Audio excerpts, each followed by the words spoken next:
Well, the race is on to bring costs down for Floridians. And the governor focused on taxes and the economy during his State of the State address in hopes of kickstarting legislators as they begin their 2-month session. Fox 15's Evan Axelbank is in the newsroom to show us the governor's speech and the reaction to it. Evan. Now, Linda, for all the changes the governor has spearheaded in Florida, the one stubborn fact of life has been that the cost of living has only gone up. While the governor insists Florida's economy is the strongest in the nation, he wants a batch of taxes to go down while legislators are ready to take a hard look at insurance companies.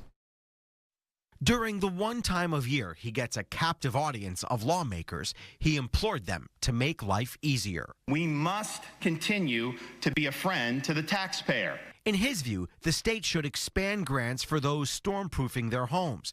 They should expand tax holidays for boaters, gun buyers, and they should eliminate taxes on business rent.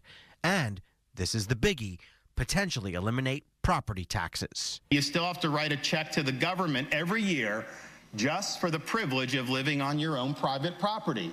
Is the property yours, or are you just renting it from the government? That has easily become the most controversial part of the governor's 2025 agenda.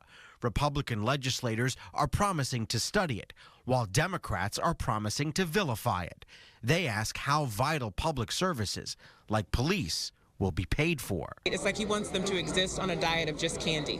Candy tastes good, candy looks good, but what looks good and tastes good isn't always good for you. And what to do about Florida's most famous problem, home insurance. The governor insists the addition of 11 new companies to the market is stabilizing increases of 75% over the last 5 years. But in his speech, the House Speaker blasted the insurance companies for input they gave during reforms made 2 years ago, saying subpoenas are now possible. We have since learned of reports in existence at the time but not disclosed to the legislature that may suggest some insurance companies were using accounting tricks to hide substantial profits while telling us they were in a crisis. With the cost of electricity, rent, and food all up since the end of the pandemic, the governor admits cost of living prescriptions are tricky. We can't set price controls, say, okay, we're going to say eggs are $1 a dozen. Like, if I could do that, I would. That's just not the way it works. But the taxes, that's solely in control